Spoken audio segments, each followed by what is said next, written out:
So I'm Holly Masek. I moved here last year to be the director of the Rochester Downtown Alliance. I am from, I guess you could say I'm from Boston, generally speaking, but I grew up in New Hampshire, and I think that's a big part of my identity. But my parents are from Illinois, so I have Midwesternness in my blood. I've always loved cities, travel, and I spent some time in the hospitality industry as well. So I think a lot of what I care about doing is creating experiences for people. And to me, a downtown is a wonderful democratic space where anyone can come together. Everyone belongs in a downtown. A lot of times there are great historic buildings, public parks, and certainly centers of events. It is really hard right now to be in the business of bringing people together when no one is allowed to be together. So I believe what you're hoping that I'll talk about today is how we're adapting ourselves to that event. So I do have some slides to show. They are to kind of explain a little bit about what our organization does and how it was formed, and then how we were planning to change anyways, and how this pandemic has accelerated that. I hear as a theme on many webinars that the pandemic is accelerating the future. There are a lot of things we were planning to do that were probably going to happen, and now they're going to happen right now. Instead of years, we're looking at weeks and months. So that'll be a little bit of a theme in this presentation. I don't know how long it's going to take, but it shouldn't take more than, I'd say, 10 minutes, and then we can have some Q&A. Sound good? All right, so I have some notes on my phone, so if I'm looking up and down, I apologize. I tried to get presenter mode to work, but didn't quite get that fancy. So I'm going to share my screen.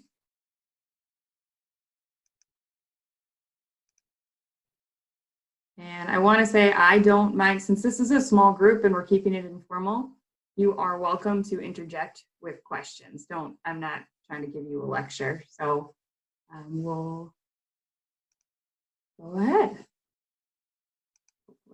All right, can you see that? Yes. All right, so again, I'm from the Rochester Downtown Alliance, and I believe you invited me here because we are known as the party people for Rochester, Minnesota. Some of our biggest events are Thursdays downtown, which brings 20,000 people every Thursday in the summertime for food and music and artisans. We also have Social Ice, which brought a record 65,000 people downtown on some of the coldest days of the year in February. We have other events like Dogs Downtown and Fall Fest, soon to be Harvest Festival, but also bring people downtown. And so how does an organization like ours that's used to creating these massive events that we're no longer able to host, how are we adapting? How are we still providing value to people? Because a lot of what we talked about with value for our membership and for the people who supported our events was what kind of impact we had. We bring 280,000 people downtown every year. We estimate that we generate 10 million in economic impact for the businesses around downtown as we do that. We get in front of over 31 million people through social media around our events. We have over 277 businesses that come to participate in our events. So we're doing a lot with these events. What else can we do now? I think it's helpful for people to understand what a special service district is, though. We are not a typical membership organization. We are a very special structure that is created when properties in a geographic district agree to have an additional levy placed on them alongside their property tax that pays into a fund, which then allows us to offer them services over and above what the city would typically provide. And so in cities, this kind of district exists in cities all around the country. Sometimes they're called business improvement districts, BIDs or BIDs. There's one in Minneapolis, a growing one in St. Paul, there's one in Duluth. And then of course they are in Boston, Chicago, New York, LA, San Francisco. This is a very big city thing to have in Rochester, which is a smaller size city, but these are growing in popularity.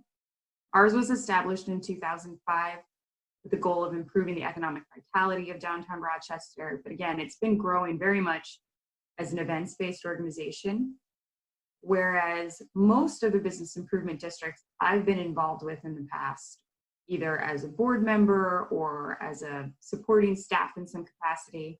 I used to work in public space consulting and we worked with a lot of bids. Most of these bids focus on improving physical spaces first. So they might do something like collectively pay for snow removal for a district or pay for flowers for a district.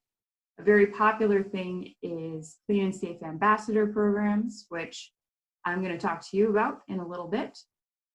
And then over time, those districts grow into more of a marketing and events organization. So we're a little flipped in the way that we've done things.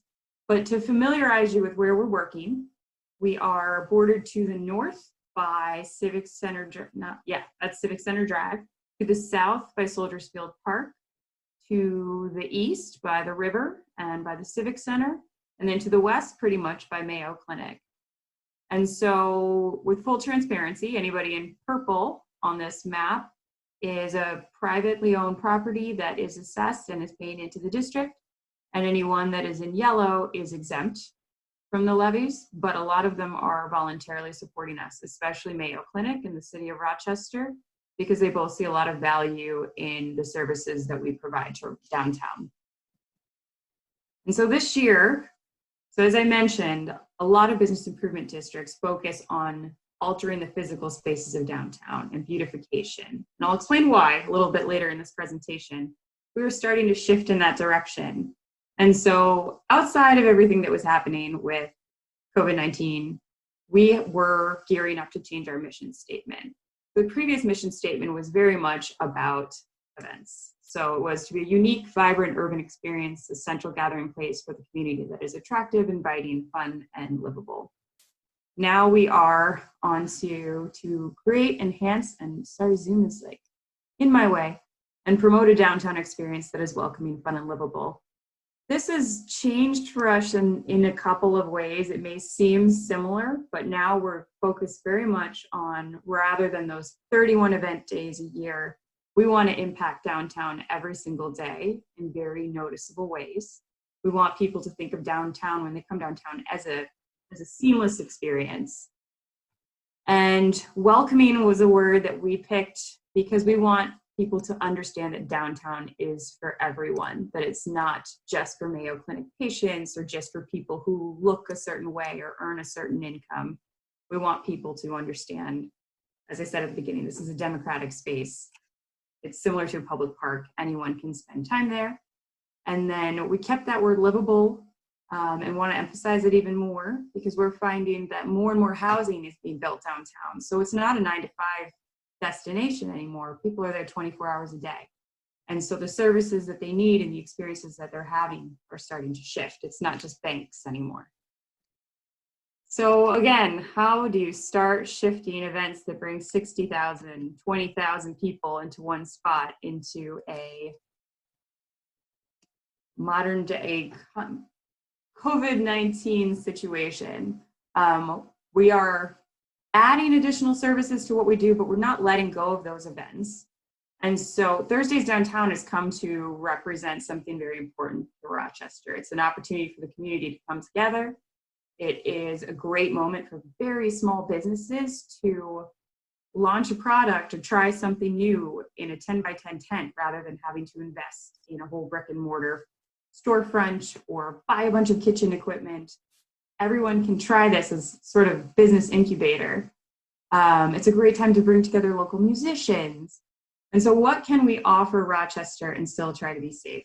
We have been tiptoeing along, making decision after decision, trying to figure this out. Our original goal, which is just not achievable, was to only make the announcement once if we were going to change Thursdays. Like, what are we going to do? And maybe you guys were on our email list a couple weeks ago when we sent our original email saying we were canceling June. We did that based on the governor's projections for how bad things would get and when they would get them. We also talked to the county, we talked to Mayo Clinic, a number of other individuals. It became very clear that we could not reliably hold an event in June if the state of Minnesota's surge, I guess we would call it, was being predicted for late May, early June. And as far as I know, it still is. We're still on that kind of timeline. So we couldn't see trying to host a community festival in any shape or form during that time. And so we canceled June and we started looking at what other options we could have. We have been on so many webinars with other business improvement districts around the country who are trying to do this, talking to the farmers market, talking to the Minnesota Council of Festival and Events, talking to the Minnesota State Fair, trying to figure out if and how it feels possible.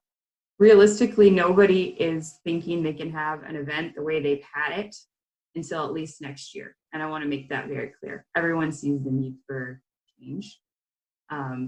We haven't received very much pushback for the decisions that we're making, but you know, there's a little bit of resistance as we're seeing. There's always going to be a little resistance. People want life as normal. I understand, but we want people to be safe. And so we're making calculated decisions about how can we convert this to something, I don't know, still with that feeling of community togetherness that's also physically safe. So the farmers market, they made the first attempt at this past weekend. Did any of you attend? No? Okay. So they did something that we were definitely looking at doing anyways. And the very first step was, could we physically disperse the tents rather than having all these 10 by 10s right after another stuck together? Can we physically disperse the tents? So we are thinking about that right now. We had already cut our footprint to be smaller, so we're dealing with a more manageable sized event. But now we're thinking fewer vendors, but spread out further around town. So we might use our first and third footprints, but also use Central Park, Mayo Park, and then a piece of ground that's kind of near Soldiers Field and the YMCA. So we can have the same number of tents, but have them placed 6 to 10 feet apart so everybody can move in between them. We're looking at increased hand washing stations. We're looking at whether we should be bringing masks to the event. We're looking at what kind of signage that we will want to have around the event and calling it in a way, maybe a social compact. You can see the sign for farmers market: feeling sick, do not enter, shop efficiently, wash your hands. Our signs will probably look at, we're holding this event, here are the steps that we are taking to make sure you're safe, but here are the steps you need to take to make sure that everyone else is safe. And trying to establish the understanding that we're all in this together. If we're going to try to hold this event, everyone needs to behave correctly. They need to wear masks. They need to be thoughtful. They need to keep their distance from people they don't know. There is a lot of concern about liability from event organizers and also from any business right now who deals with customers or employees about, you know, we can take all the steps we can, but how much are we responsible if somebody gets sick here? I'm being very candid with you guys. These are things that nobody knows the answer to yet. And it's scary to be in that position and say, you know, we want to do this, but are we putting our organization at risk? Are we putting others at risk? So we're asking a lot of questions of attorneys, the city, the state, et cetera, of what guidelines are in place. What else can I tell you? We are creating a virtual market. We're going to get that up and running as fast as possible. We will have that on Thursdays to make it feel like there's still an event happening and people can sell their products. We are excited about that, but we are not as excited about the idea of hopefully having some version of the event. We're also looking at drive-in. This has been tried throughout the country. We have a Movies in the Park event that we hold in Central Park in the summertime. It is not as much of a crowd as Thursdays is, thankfully. we don't know if we would do the vehicle drive-in, but we might instead mark out sections of the park that are 6 feet apart, number them, and then ticket the event. So your family can come, you have to stay in your little bubble, and you got to wear a mask, and you're going to reserve your spot, and it's still free to the public. But this way, we're at least doing our best to keep everybody separated and safe. That's a great idea. I love that. Right? Yeah. Well, I hope it works out. So we had that event June, July, and August. We're shifting that one to July, August, September. And we're hoping that's one that everybody feels pretty good about, especially if they're wearing masks. I think it will be enough of a perception of safety that we can be together, but we can be a little bit separate. And can I ask you, when you were talking about the Thursdays on First Online, is it going to be like a QVC thing where you... Oh, I forgot about QVC. Good reference. No, actually, so we've been looking quick at what other artisan markets have been doing around the country. So Portland's Saturday market is using, I can't remember the name of their software. We were just going through these all this morning, but they're basically creating an online marketplace of all the products available. And then this is another one to the bottom right called Renegade Market. They brought in this really wonderful element of live streaming different artists throughout the day from their studios, which we're also hoping to do. So we'll have all the products available online. We're hoping we can teach people how to do really great photography on their own, but if we can't, we might have them mail us products so we can take the pictures, because we want it all to look great. And then we're going to work with different artisans to live stream from their studios or workshops or whatever. And then we're hoping to create Spotify playlists of, on this day of like this first week of Thursdays over the past 15 years, these different artists played. And then you can hear the music that had been played at Thursdays for previous years. So we might not, have a band, but you'll have a Thursday soundtrack to listen to while you shop. That is really good. Will you be able to buy the playlist, or are you going to set up a PayPal or? Well, Spotify is free, but we were talking today about bands have merchandise sometimes, so that would be a good way to support them. So we can link to their merchandise. And we didn't even think of, but you're right, maybe we can put artist donation pages on the site as well. I'm going to write that down. Thank you. Okay. I just love the idea of seeing the artists, I'm not necessarily music, but the other artisans in their lab, not their lab, but their workshop. I think that would be pretty neat, actually. So, great ideas. We have scanned the internet far and wide, and we've been having tons of calls with different people trying to get this done. So, like this has been fun in some ways, but also exhausting because we have to reinvent and reinvent and reinvent. But on the other hand, this is great because this allows, let's say you're a patient at Mayo Clinic who is immunocompromised and you can't come down to the event, but you love looking at it from your window. You could participate in a way. You could purchase some of the artist goods. You could order delivery from some of the people downstairs up to your room. So, these are great things that we're doing. We probably would have taken us years to do it ahead of time or outside of COVID. So now the future is now. We're always joking. But. And when you do the pictures of some jewelry, be sure you have pictures of the earrings on the ear so that you can. Earrings on the ear. Okay. Sometimes it's really good to showcase the item in a more personal way so people can actually see what it looks like on. Anyway. I love your QVC reference. Sorry, I'm going to bring that up. We're very silly too. Like my whole team we're we're goofy people. So we would probably really enjoy doing a little bit of QVC from our. I mean, and let me, I'm sorry for these questions. I'm the No. only one, I think, that I unmuted myself. But so when you're doing, what channel is this on? I mean, how, is it just going to be on the Downtown Alliance website? Yeah, so the marketplace will probably live on our website.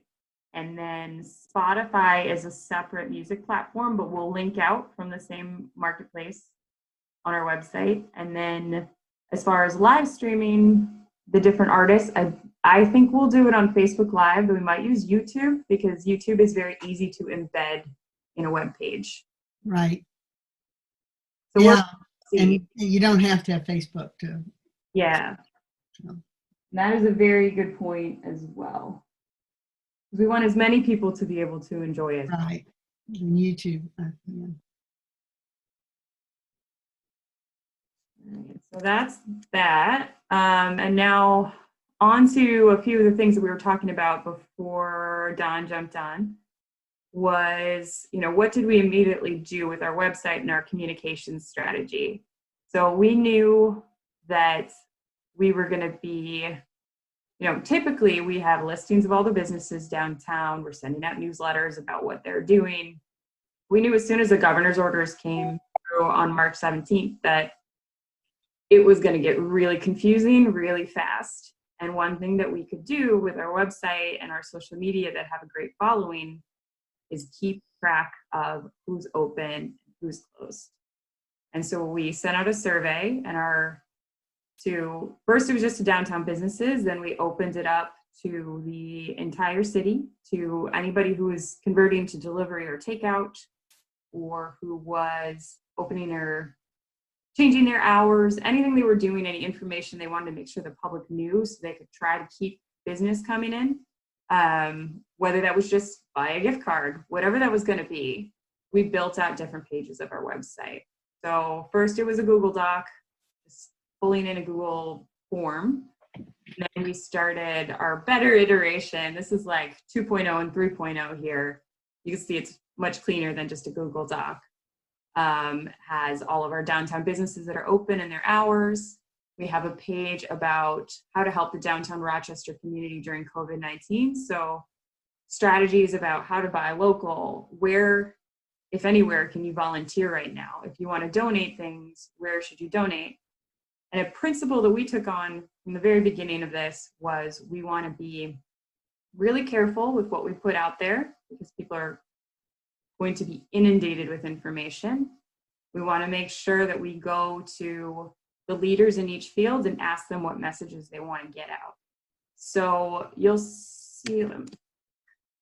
I'm going to get to that in a second, but we tried, there's so much information out there right now. So every day we've been trying to keep it really well updated and make sure that it's accurate. And we actually have, I can't show it on here, but if you'll see under the photo and how to help the downtown Rochester community, last updated April 23rd, 2020. Very useful thing. It keeps us honest, and it also lets the people who are using our website know how often we've been updating this information because things change so quickly. That's good. Yeah. That's very good. The other part is we started doing a lot more business support. We have done that in kind of an off and on way in the past. We'll hold a workshop about social media or Google listings and, 10 people come and, we feel like we've done a moderate job helping them out. It very quickly became very critical that we filter information for we call them stakeholders, about what is out there as far as economic assistance, how to apply for unemployment, how to close your business down and open it back up again, what rules apply to you, which ones don't. We spent a lot of time because we have a very good database of how to contact people, and the city does not. So, and that's through no fault of their own. It's just really hard to keep a database like that updated. So a lot of times we found ourselves fielding conversations between the city and businesses downtown or property owners downtown. Questions, requests, do you know how to get in contact with this person? First couple of weeks was a lot of that. And we started again filtering all that information that we were learning on to our website of get updates on laws and policies, local business coaching, local, state, and federal assistance, keep yourself and employees safe and informed.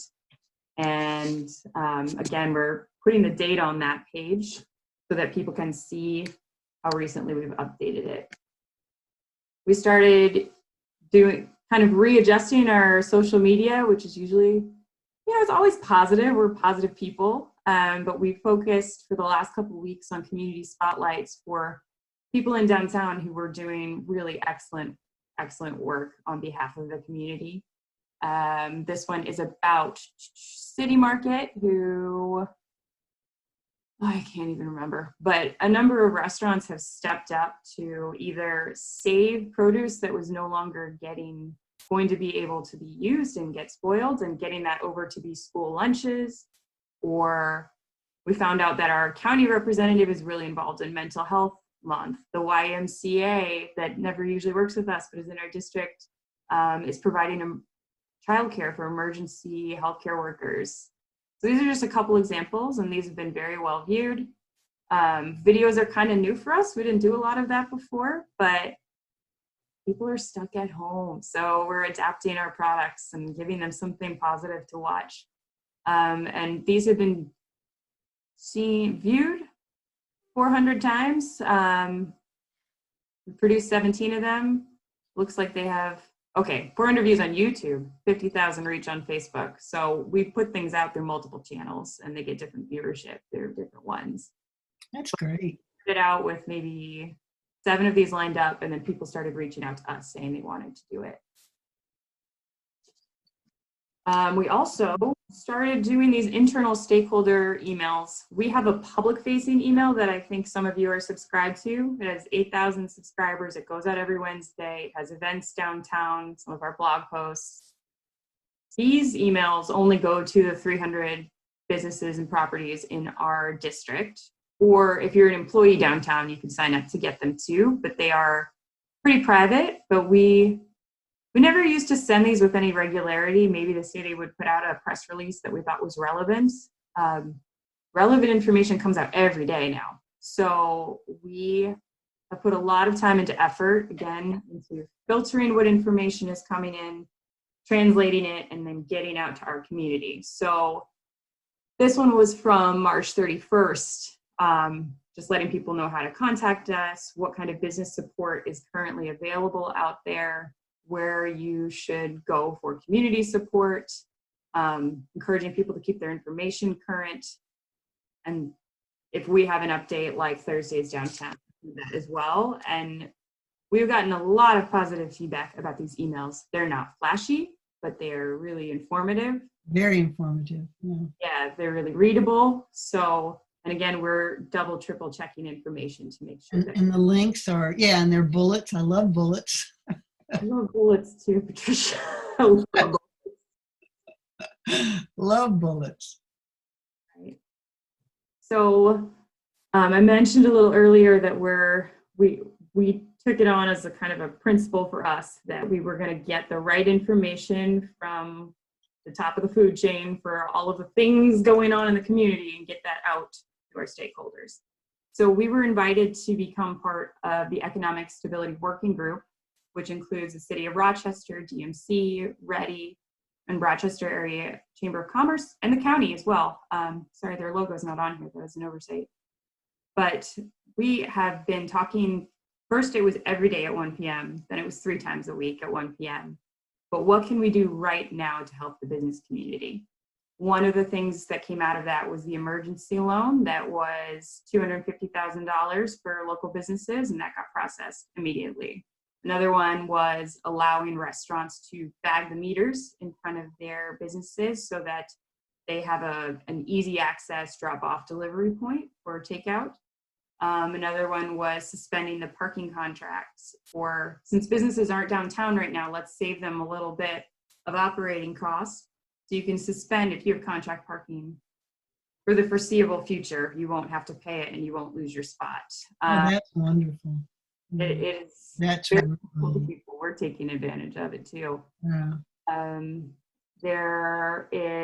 we have the Keep It Local grant that is closing up its second round right now, which had $50,000 from the city and $50,000 from DMC for businesses that were adapting in the face of COVID-19.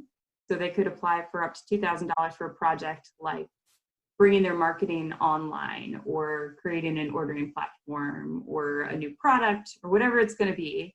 It's been really fun to review those, and we got that out the door in a couple of weeks. We also allocated $20,000 to enhanced business coaching through SBDC, which is a small business development something, I don't know, out of Rochester Community Technical College. So that was something that existed and I didn't know anything about, and I hope people are taking advantage of it. We know a lot of small businesses need help right now. They're adapting way faster than they wanted to. There are probably some small businesses that were maybe reaching the end of what, let's say we have some small retailers who've been in the business for a long time, didn't want to go online. They just wanted to finish out their business for a couple of years, retire, be done. Why mess with social media? Why get a website? Now they have no choice. And it's very scary for them. And so knowing that there are resources out there that can help them with take those first steps has been really valuable. So we're trying to get that message to them. Sometimes we're simply a safe place where they can call us and say, hey, I don't know anything about this. I don't even know the vocabulary. What are people talking about? What is my Google listing? Please help me. So we've been taking a lot of just basic phone calls around that as well. That's great. We're still meeting. We are meeting a little bit less frequently now, but we're looking at what are the next steps? What are we going to need to start reopening Rochester? And I'll show you some of the other things that we're working on in the future. Before you leave this, what is the Rochester nonprofit? And so is that what all of this is called? No. Not nonprofit. No, what is the? So that is the 1 p.m., what I like to call the 1 p.m. call of the Economic Stability Group. The 3 p.m. call is the Rochester Nonprofit Consortium. And that organization existed. I didn't know anything about it. They reached out and said, do you want to be part of our call? I'm like, yeah, sure. So we occupy this interesting space where we are a nonprofit, but we work a lot with the business community. So we're kind of straddling both worlds. And they have, I think, at least 30 organizations on this call every day. And something that's been inherently challenging for nonprofit communities everywhere is that there are oftentimes multiple organizations competing for resources to work on the same issue. And they have managed to mobilize everybody, and their strategy was sort of, let's pick a topic, solve the problem, go. Like, we'll pick a lead organization, follow them, go. So the first one that I saw them take on was food insecurity.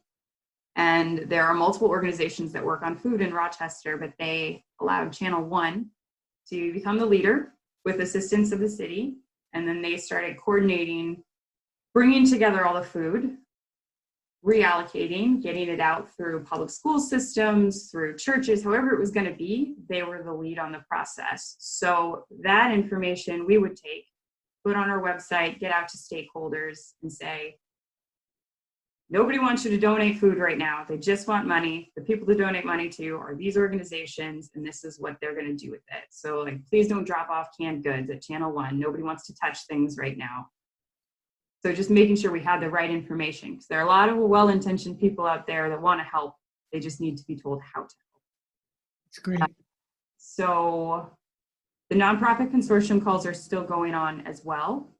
And I'm trying to think of some of the other topics they took on, but they ended up creating this single worksheet of, similar to what our website has, of, do you want to donate money, time, blood, whatever it is, masks, household goods. Here's what you should do. Here's where it needs to go right now to make the greatest impact. Here's how to be helpful in the ways that the nonprofits want you to be helpful. So they've focused on efficiency and getting the right messages out, and I've been really impressed with the work that they have done. And I learned so much from being on both of these phone calls about how the community works to solve problems, and they are solving them really quickly. So It sounds impressive. it's very impressive. And how many, just be the grant program, how many responses have you gotten? Has it been well received? And Yes, we got 84 responses in the first round. Or we got over 100. We got 84 complete responses. And then we got 60 in the second round. And I hope that we'll be done now, because we would rather just give the money out and move on to our next projects.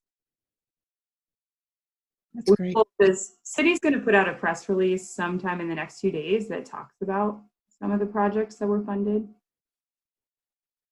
So this is, we ended up administering the Keep It Local grant.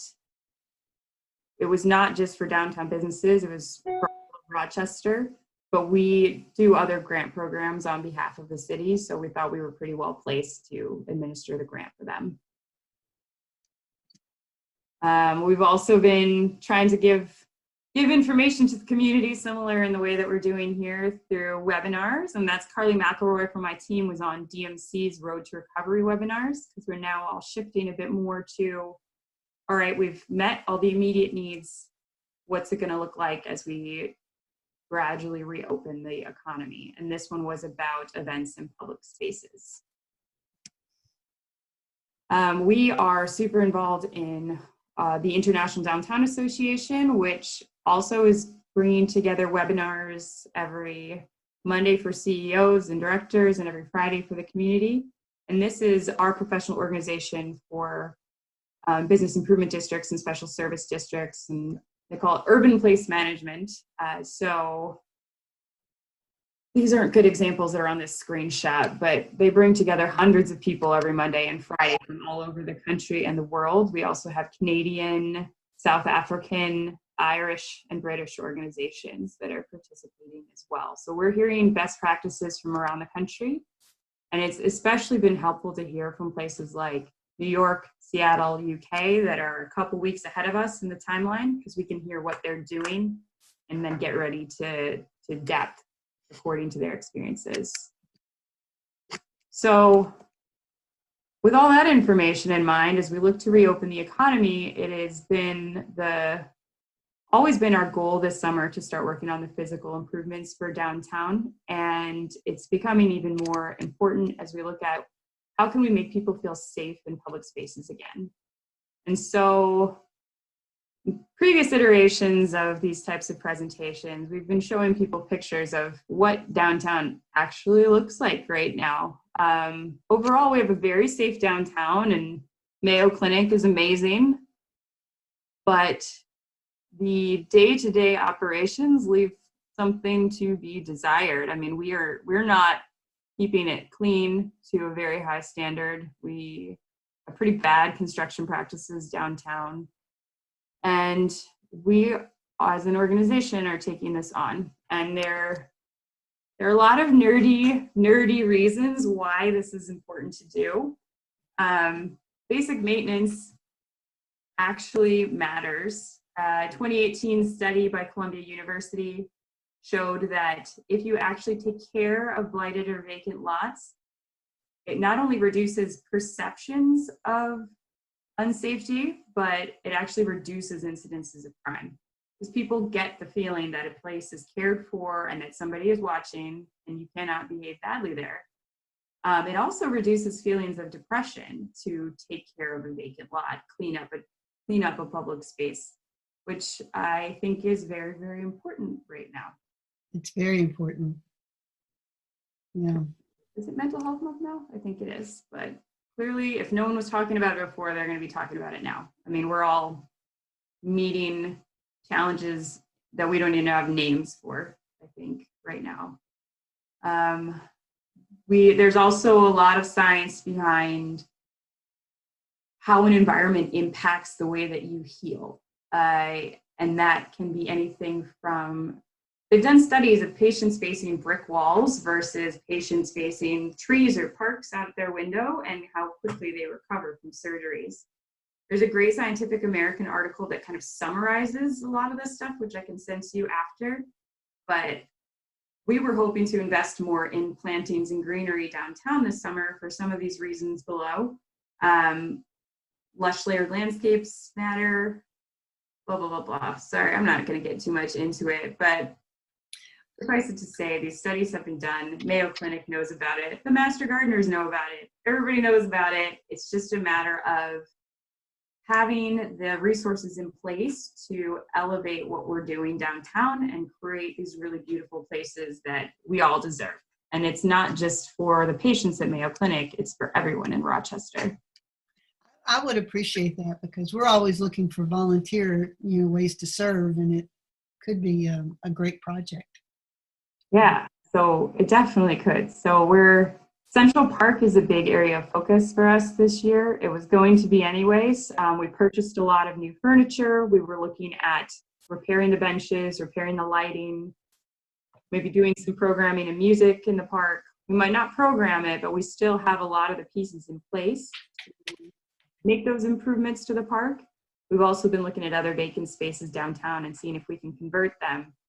And again, since restaurants won't be able to effectively do dine-in for a while, what other opportunities are there for you to take your takeout and then go eat someplace downtown in a park or a public space and feel safe in the open air?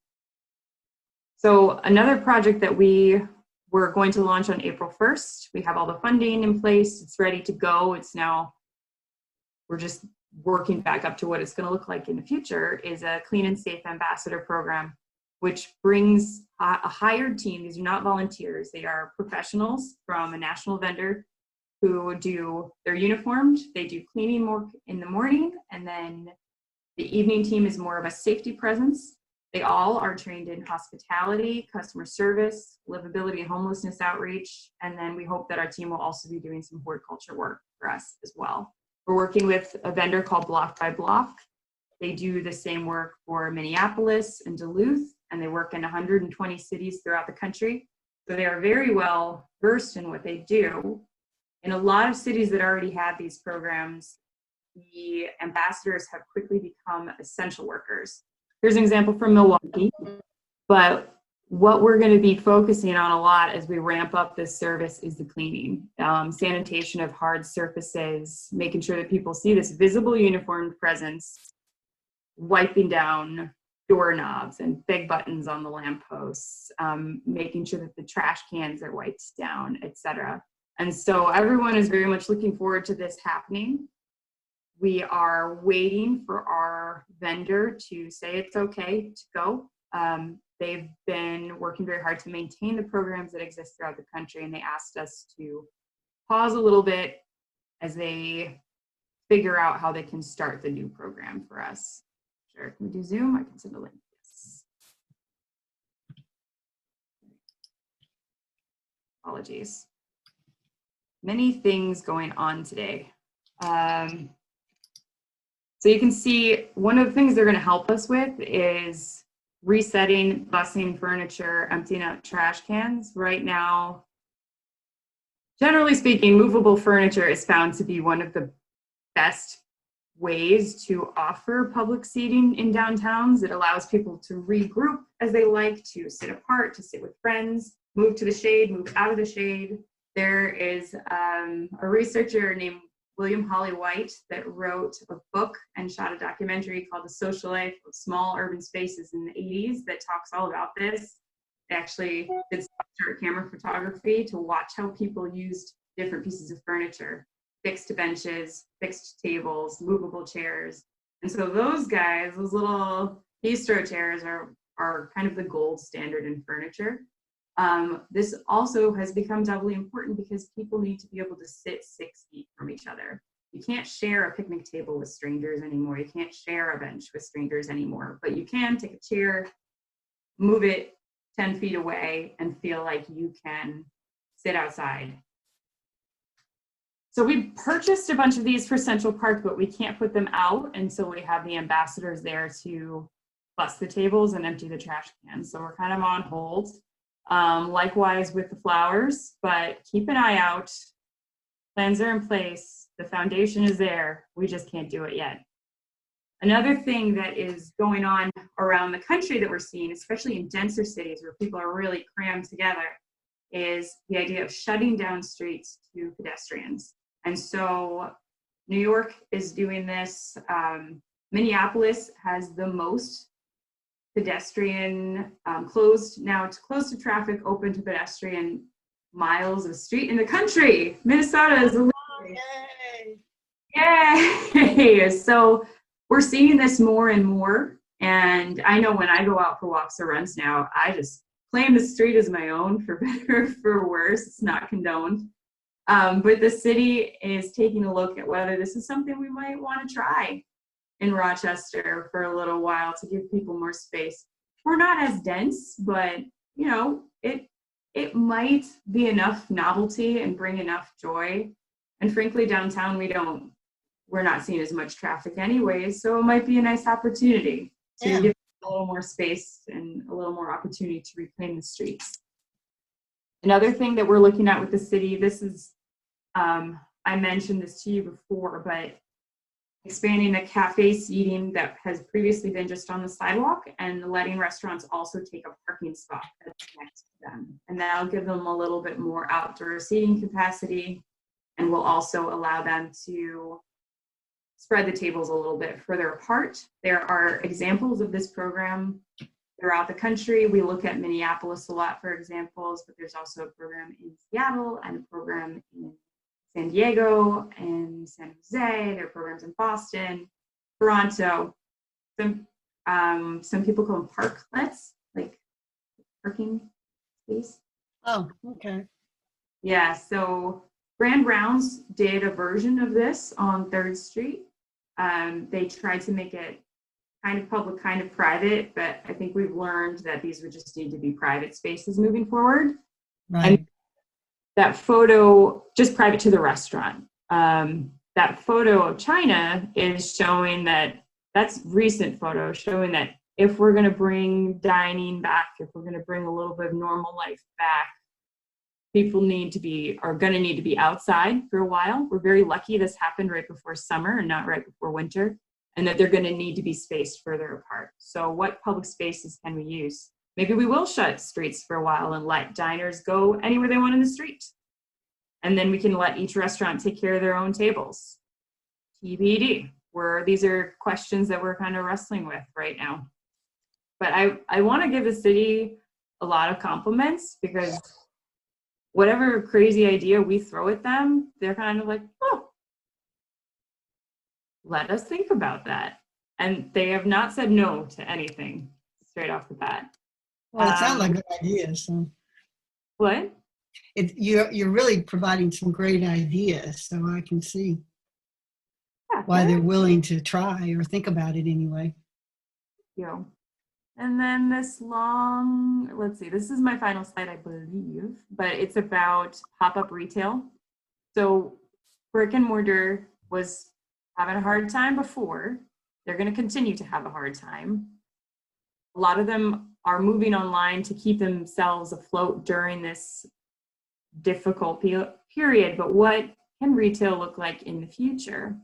And something other cities have tried is the idea of pop-up retail, and we recently acquired a second space on Broadway to house our clean and safe ambassador programs or staff, but they'll only be in the back. So we now have a front of house space that we are hoping to use for pop-up retail when people are allowed to come inside again. And we're also hoping it becomes maybe an example of what retail is going to look like in a COVID world, whether that means that there are plexiglass guards at the register, whether that means that the products are spaced further apart. So that's a very new project for us. We just started working on that. But Chameleon Consortium is a similar program that our colleagues in Minneapolis have been working on with a few street front retail spaces. And this is one small part of a much larger strategy that we are talking to Destination Medical Center about, which is what are we doing about the vacancy downtown? Retail is changing, restaurants are changing. How can we continue to make downtown attractive and viable? And what's our collective leasing strategy going to be? So we're beginning conversations with our colleagues about who are the brokers downtown? What are their projects that, I mean, how do they find tenants? What is their strategy? What kind of tenants are they looking for? Likewise for office space downtown. What kind of office tenants want to be downtown right now? There's no secret that I am an urbanist. I love density. I love the feeling of people being together in a downtown. I really don't want to see all of our businesses moving out to West Circle Drive. It's not environmentally sustainable for all these places to be in giant parking lots, and it means no one can walk anywhere. And I could go on and on about that for eons, but I think we can wrap it up now because I believe that is my last slide. Yeah. I didn't realize I had so much to talk about. I'm sorry. Because Rotary is trying to get their name out. And I was at one meeting webinar, and they were talking about how one Rotary club actually had some like Riverside or some kind of musical event. They want sponsors to the event. And so Rotary, is a sponsor. And so when it goes live, Rotary's emblem is there, and, you can draw attention to the club. So my question is there something that's going to be available for through the Downtown Alliance as far as sponsorships of different events? Definitely. So we have a number of partnership opportunities on every event. We do charge fees to the vendors who are on site, but the other bigger way that we help to finance the events is through these sponsorships, and that allows us to keep the events free to people. We never want to charge people for our events. So we have sponsors on everything. Thursdays Downtown has different levels, stage sponsors. If you want to interact with people, we have Third Street, we call it a Third Street Activation Partner. So it's an area of the event that you can make into a lounge or do whatever you want with. Bring games. Gwaltney Group, Robin Gwaltney has used that a lot in the past. Kraus Anderson has used that in the past. Social Ice definitely draws a younger crowd. And Kraus Anderson did fire pits for them. We're pretty creative. Depending on what your goals are, we can find you either a very passive way to sponsor and put your logo on. We have a lot of banks that do that, or a very active way, like those Kraus Anderson fire pits, or Destination Medical Center sponsored our curling in the alley during Social Ice this year. And so that was a really good idea. Yeah. Turns out, well, at least we know that, pardon me? I said it turns out alleys are warm because the ice was very hard to freeze. Oh. Yeah. Well, now that we know it's available, the board or fundraising people, we know there's an option. Because what we want to do is just build awareness of Rotary and hopefully attract members. So that's what we're trying to do. And if we have events, of course, it's always good to advertise. But I will put you in touch with Monica Copet from our events team. She is the events team, and she will talk to you about it. He is lots of fun. Yeah, it was a wonderful program. I thoroughly enjoyed it. Very informative. Very informative. I'm glad it's recorded because others will appreciate seeing this too.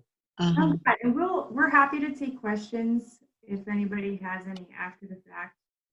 Yeah, just shoot us an email if they want examples of how we're doing things. We're about to build the virtual marketplace. We're figuring that out over the next couple of days. So if they want to know any of the research that we did leading up to that, recommendations that we have for webinars that we watched that we found pretty helpful, anything like that, we're happy to share. Yeah, well, it fulfilled my expectations. This is really good.